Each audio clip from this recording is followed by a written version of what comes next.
जी। वो ये वाला कैरेक्टर नहीं था जो नुमान ने प्ले किया। अच्छा, बिल्कुल मुख्तलिफ किया इन्होंने प्ले। लेकिन मैं आपको एक बात बताऊं और सब सुनने वालों को कि आज अगर मैं पूरा ड्रामा देखता हूं हाँ, तो मुझे लगता है कि जो नुमान ने कैरेक्टर प्ले किया है that is far much better than what I perceive. Because he has brought so much of freshness in that character. क्या कॉम्प्लीमेंट है भाई। what an amazing actor he is in terms of I mean बहुत सारी चीजें हैं जो मैंने उसमें डायलॉग्स में लिखी नहीं थी और वो उन लाइनों के बीच में सिकंदर ने जो अपने कैरेक्टर में परफॉर्म किए हैं या नुमान ने परफॉर्म किए सिकंदर के कैरेक्टर में, दे आर अमेजिंग। बिकॉज मैं कभी कभी देखता था वो वाले सीन्स जब शूट होके आ जाते थे and I could see and I could feel के इसने उस कैरेक्टर को समझा है, उन लाइनों को समझा है और वो बीच बीच में इम्प्रोवाइजेशन वही इंसान कर सकता है जो उस कैरेक्टर में पूरा जिसे बोलते हैं ना एकदम रम गया हो। तो हैट्स ऑफ टू नुमान। बहुत माशाल्लाह आप सब लोग उसका काम देखेंगे वहां पे। और ना सिर्फ Numan, everybody who's even Gautam, I think he is not there, who's played another lead of Adarsh, वो भी अपने पूरे कैरेक्टर के साथ उन्होंने इंसाफ किया। But for me to be very frank, apart from the two female leads, Suzanne और प्रियल, जिन्होंने इतनी फ्रेशनेस लाई है इस ड्रामे में कि आई मीन जब वो सीन्स आते हैं उनके तो आपको फील होगा कि हाँ एकदम यू नो इतना ज्यादा इंटेंस ड्रामे से एकदम फ्रेशनेस आ गई। जी आपको जी बोलिए। For me the surprise package was the character of Alam. Adil bhai, I think he's there. आदाब अर्ज़ है। अस्सलाम वालेकुम आदिल भाई। वालेकुम अस्सलाम। बहुत बहुत मुबारक आपको आदिल अल्लाह भाई। बारक फीक, आपको भी मुबारक, बाकी जी टीवी एक्सप्रेस सब लोगों को मुबारक माशाल्लाह। हम तो वहाँ काफ़ी देख चुके हैं और सोहेल भाई ने बहुत डेडिकेशन से काम किया एंड ये बहुत बड़ी बात बोल रहे हैं, इतना मैंने कैरेक्टर इतना अच्छा नहीं प्ले किया, अल्हम्दुलिल्लाह जितना कर सका और जितना सीख सका इन लोगों से सबसे। But it's a big complement Sohail भाई, थैंक यू सो मच। जी बहुत शुक्रिया आपका सोहेल साहब और अल्लाह करे कि आप लोगों का ये ड्रामा और ज्यादा कामयाबियां हासिल करे और जहां जहां देखा जाए वहां वहां परवाज का नाम हो और जी टीवी और एक्सप्रेस और मजीद भी आगे काम करे और इतना ही कामयाब काम करे और इतना ही अच्छा काम करे। अच्छा, एक दो एक्सपीरियंस मैं शेयर करना चाहता हूँ कि हमारे मुल्क में तो पाकिस्तानी एक्टर्स को प्यार मिलता ही है, हमारी आवाम करती है, हमारी चैनल्स करते हैं। जब मैं वहाँ गया तो मेरा जो एक्सपीरियंस रहा, वहाँ यूएई के लोग और जो इंडियन पूरी जो टीम थी वहाँ के लोगों ने जो प्यार किया, यकीन माने इतना सा एहसास नहीं हुआ कि मैं उनका हिस्सा नहीं हूँ, मैं अपने पाकिस्तान का हिस्सा हूँ। मतलब उनको लग रहा था, उन्होंने मुझे फील कराया कि भाई तुम हमारे घर से हो, हमारी ही फैमिली से हो। इतना प्यार दिया उन लोगों ने कि जो हमारे दिमाग में बहुत सी चीज़ें हैं ना कि सरहद पार जाओ तो ये प्रॉब्लम है। अब मैं दोनों कंट्री की बात कर रहा हूँ, मैं यूएई की बात कर रहा हूँ, मैं इंडिया की बात कर रहा हूँ। तो कोई सरहद ही नहीं होती, फन की कोई सरहद नहीं है। इतना प्यार दिया उन लोगों ने, इतनी इज्जत दी कि मुझे वहाँ जाके अपने कैरेक्टर को मैं जितना, और जब एक्टर को फ्री हैंड मिलता है और प्यार मिलता है तो वो कोशिश करता है और अच्छा है। इन्होंने नहीं मारा, ड्रामे में किसी और का थप्पड़ पड़ा था मुझे। एक्चुअली किसी और का थप्पड़ पड़ा। अच्छा, हम पूछेंगे इनसे कि मुझे सिर्फ एक ही बात की कंप्लेन है, मुझे कोई फीमेल ऑपोजिट नहीं है। आपकी ये इंशाल्लाह अगले सीरियल में आपकी ये कमी पूरी हो जाएगी। और लेते हैं एक छोटी सी ब्रेक के बाद वापस आएंगे। देखते रहिएगा सतरंगी, क्योंकि ये रंग देगी जिंदगी। Hi, I am Rubina Ashraf. एक बहुत खुश आइंद और नई खबर, जी टीवी और एक्सप्रेस टेलीविजन नेटवर्क मिलकर प्रोडक्शंस का आगाज कर रहे हैं। The first production is going to be Parwaz, so good luck and happy beginning.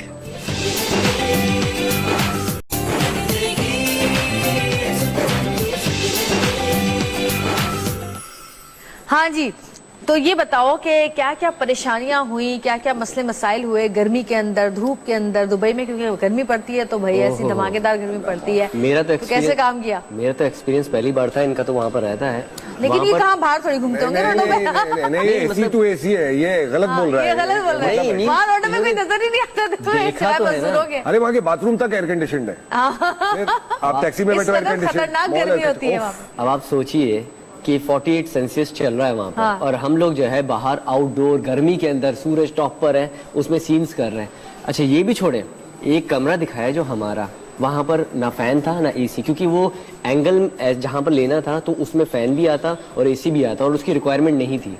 तो ऐसा कमरा जहाँ पर 48 सेंसियस बाहर चल रहा है, अंदर क्या है कि 6-7 लोग हैं जो हमारे क्रू के डायरेक्टर, उसके बाद लाइट्स, उसके बाद हमें एक्ट करना है। तो वो जो हमारा एक्सपीरियंस रहा। अच्छा, नुमान का बताना, नुमान को परेशानी तो नहीं हो रही थी कि वो क्या कहते हैं मेरा रंग ना काला हो जाए, इसको प्रॉब्लम रहती है थोड़ी, धूप लगती है, इसका जो इशू ऑब्वियसली वहाँ गर्मी की वजह से इशू ज्यादा मेकअप वगैरह का था, हाँ लाल हो जाता था एकदम। तो मैं अक्सर इससे कहता था कि तू स्पेनिश लग रहा है, एंटोनियो बैंडेरास टाइप लग रहा है, टेंशन ना ले, बट इसका बहुत ज्यादा हो जाता। अच्छा, आपके साथ जो आपके दोस्त बने थे इस ड्रामे में, जिनको आप गौतम कहते हैं, वैसे उनका नाम दिवांश है और 2 नामों से पकारा, इनका आप प्यार का नाम लेते हैं, आप इतना प्यार है उनसे।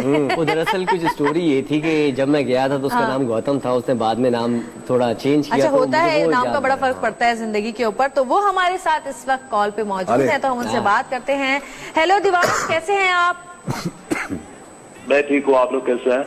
हम लोग बिल्कुल ठीक है। और आपकी बातें हो रही थी और नुमान हबीब के साथ आपने काम किया, पाकिस्तानी हमारे बड़े अच्छे फिल्म स्टार भी हैं और टीवी आर्टिस्ट भी हैं, और आप भी जाहिर है वहाँ के बहुत हमारे जो प्यारे लोग हैं, वो आप भी वहाँ के प्यारे हैं इंडिया के। और जब 2 प्यारे लोग मिल जाते हैं तो क्या होता है, ये आप हमें बताएंगे।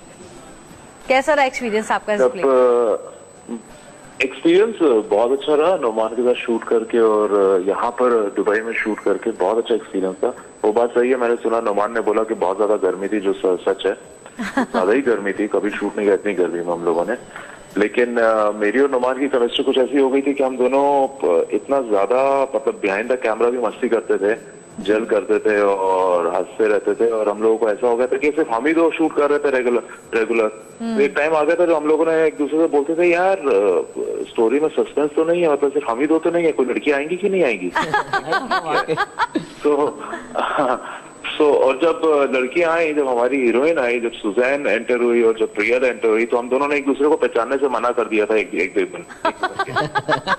अच्छा, ये कैसी अजीब सी बात है कि आपकी हीरोइन पाकिस्तानी थी और इनकी हीरोइन जो है वो इंडियन थी, ये बड़ी मजेदार बात लगी। मतलब मेरी जो हाँ, मतलब ये बहुत अच्छी बात थी कि मेरे जो ऑपोजिट थी वो पाकिस्तान से थी, और जो नुमान के ऑपोजिट थी वो इंडिया से थी। अच्छा, और बीच में जो एक फसाद कराने वाला इंसान था वो दुबई से ही ले लिया था हमने, जो विलन था इस ड्रामे का। अच्छा, ये कॉन्सेप्ट मैंने दिया था प्रोड्यूसर, जो गौतम के साथ जो लड़की हो पाकिस्तान से हो, क्योंकि और मेरे साथ जो हो इंडिया से हो, ताकि दोनों तुम्हारी अपनी ख्वाहिशात थी ना नुमान, अभी मोहब्बत भी बढ़े और जो दूरियां हैं वो कम होने के लिए मैंने एक सिलसिला शुरू किया। तो आपको क्या एक्सपेक्टेशंस हैं इस प्रोजेक्ट से? बट आपके तो चल ही चुका होगा, कैसा आपको इसका वो फीडबैक मिला, क्या रहा? यहाँ पर दुबई में तो लोगों ने बहुत सारा सराहा, बहुत प्यार दिया, बहुत अच्छे से उन्होंने अप्रिशिएट किया पूरे शो को, पूरी परफॉर्मेंस को, स्टोरी को, हर चीज को बहुत अच्छे से अप्रिशिएट किया। तुम्हारे रोमांस को भी। अरे आलम भाई, ये एक ऐसे बंदे हैं जो स्क्रीन के पीछे जब आते हैं तो हमको छोटा भाई बना देते हैं, और जब स्क्रीन पे आते हैं तो अलग ही खूंखार बन जाते हैं। वाह वाह, क्या बात है। ये इनका एक ऐसा कैरेक्टर है। ये तो एक कैरेक्टर की कामयाबी होती है। जी, मैंने कहा यही तो किसी कैरेक्टर की कामयाबी होती है। बिल्कुल बिल्कुल बिल्कुल सही कहा आपने। तो मैं ये कह रहा था कि यहाँ पे तो बहुत सराहा लोगों ने, और मैं उम्मीद करता हूँ कि पाकिस्तान में भी बहुत ज्यादा प्यार करें इस शो को, और उससे ज्यादा ऊंचाई तक लेके जाए। बहुत शुक्रिया आपका, थैंक यू सो मच, आप अपने अपना इतना कीमती टाइम हमें दिया, और हमारी दुआएं आप लोगों के साथ हैं। बहुत शुक्रिया आपका। तो बात हो रही है रोमांस की, तो बहुत इन लोगों को परेशानी थी कि आपके साथ ये तो रो रहे कि मेरे साथ रोमांस भी नहीं किया गया। रोमांस भी नहीं हुआ, और साथ में हर सीन में इन्होंने तो कहीं टी शर्ट भी पहनी, कहीं शर्ट भी पहनी, हर सीन में या लेदर जैकेट या जैकेट, अंदर ऐसे था जैसे तंदूर चल रहा है, 50 डिग्री में 12-12 घंटे की शूट। क्या करेगा इंसान? अब वो बोले अरब है, आपको तो आदत होती है। अरे इतनी आदत तो नहीं है। मतलब जुल्म आप चेक करेंगे भाई, इन पे बहुत जुल्म हुआ है। नेक्स्ट टाइम आपको जो है ना कोई ऐसा रोल देंगे सलमान खान की तरह, आपकी शर्ट ही कहेंगे कि भाई नहीं, आप बस अपनी बॉडी दिखाते घूमते रहे गर्मी के अंदर, और वो शूटिंग हम सर्दियों में करेंगे। No problem. एक और बताओ। वो शूटिंग सर्दियों में करेंगे हम। अच्छा, ये जो सीडी यहाँ पर रखी हुई है मैं आप लोगों को दिखाऊं, देखें ये सीडीज आ चुकी हैं। वहाँ पे दुबई में आई है ना, यहाँ पर तो नहीं आई है, तो ये मेरे लिए लेकर आए आपके लिए लेकर, ये मेरे लिए लेकर आए हैं। जरा करीब से दिखा देना, थोड़ा सा और करीब हो सकता है अगर आप दिखा सकते हैं तो। इसमें जो है ये हमारी तकरीबन हीरो हीरोइंस और विलन जो है वो सब साथ हैं और माशाल्लाह से बहुत अच्छा लग रहा है। देखिए दोनों हीरो शर्ट में, मुझे जैकेट पहनाई हुई है लेकिन बहुत अच्छी लग रही है जैकेट, ऐसी बात नहीं है, ये बात ना करें आप। अच्छा, एक दो चीजें मैं जरूर कहूंगा कि जो बीच में रह गई थी, जी टीवी से जैसे कामरान आफरीदी थे, उन्होंने बहुत जो है लाइनअप रखा और यहाँ से बड़ा हमें सपोर्ट रखा था, जहाँ जाके क्या करना था सारा लाइनअप यहाँ से कर रहे थे। इसी तरीके से जी टीवी से एक रॉबिन थे, जिन रॉबिन ने बड़ा स्टैंड लिया है बहुत सी जगहों पे चैनल के लिए कि हमें ये करना चाहिए। ज़ाहिर एक्सप्रेस में बहुत सारे वो होते हैं मसले मसाइल, वो भी कामरान आफरीदी साहब बहुत अच्छी तरह हैंडल करते रहते हैं। इसी तरीके से वहाँ पर एक रॉबिन थे जिन्होंने जो है बहुत स्टैंड लिया और बहुत जहाँ पर प्रॉब्लम्स होती थी शूट में, क्योंकि आपने जैसे बोला कि पुराना दुबई दिखाना है, अब ये एंगल देखें तो बिल्कुल लग रहा है 2014 का दुबई, क्योंकि पिछले साल शूट हो रही थी, और ये कर ले थोड़ा सा एंगल चेंज करने तो लगता था पुराना दुबई। तो अब लोकेशन ज्यादा हम शो नहीं कर पा रहे थे क्योंकि डायरेक्टर के लिए बड़ा प्रॉब्लम था। तो डायरेक्टर साहब यही कहते थे यार काश ये होता 2014 का ड्रामा तो मैं इसको इतना खूबसूरत शूट करता। क्योंकि वो एक इंच भी इधर हटाते थे ना तो वो लंबी लंबी बिल्डिंगें आ जाती थी, बोलते 1995 का शॉट दिखा रहा हूँ, इतनी लंबी बिल्डिंगें कहाँ से दिखाऊंगा।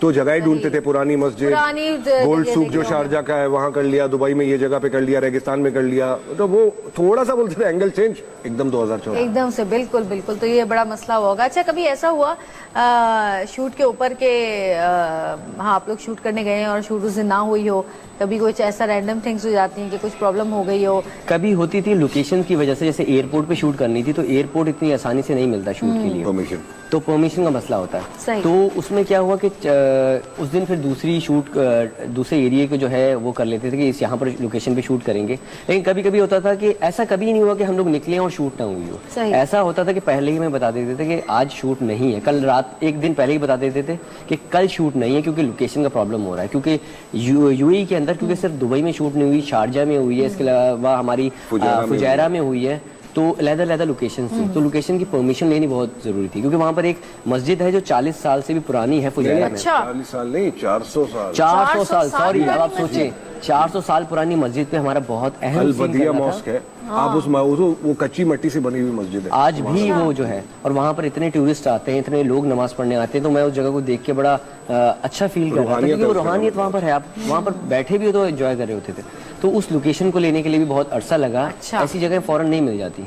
तो इसके अलावा और बहुत सी जगह हमें मार्केट के अंदर शूट करना है, तो मार्केट में लोग भी बहुत होंगे, सारी चीज़ों को कवर करना, फिर टूरिस्ट गुजर रहे हैं तो उस दौर में टूरिस्ट नहीं होते थे, तो और इवन सबसे ज़्यादा प्रॉब्लम क्या है, जो टैक्सीज है हमारे वहाँ पर जो है, तो वहाँ पर उस दौर में टैक्सीज नहीं थी, तो वहाँ टैक्सी तो ये गाड़ियाँ थी जो टैक्सी थी। अब आप सोचे एक्शन हुआ, आपने आधे डायलॉग बोल दिए, पीछे से टैक्सी गुजर गई, ले भाई कट दोबारा से करेंगे। उस जमाने में नहीं थी। तो ये थोड़ी लंबी इसी वजह से हुई क्योंकि ये प्रॉब्लम साथ साथ चलती रही। सही। अच्छा ये बताएं कि इस ड्रामे में जो स्टोरी थी, जो काम किया, क्या लगता है कि इस ड्रामे का बेसिक मकसद क्या है, लोगों को क्या मकसद पहुंचाना है इसका? देखें, ये एक ऐसी जर्नी दिखाई गई है जो कि सिर्फ पाकिस्तान इंडिया से जो लड़के आए हैं और जो यूएई में जाते हैं, ये सिर्फ ये 3 कंट्रीज की स्टोरी नहीं है, बहुत सारे कंट्रीज के लोग दुनिया भर में जितने लोग दूसरी कंट्री में जाते हैं काम के लिए या वहाँ रहने के लिए, जो मुश्किलात आती हैं, ये सारी चीजें वो सब वो देख के बोलेंगे वाकई ये हमारे साथ ऐसा हुआ है। मेरे ख्याल में अब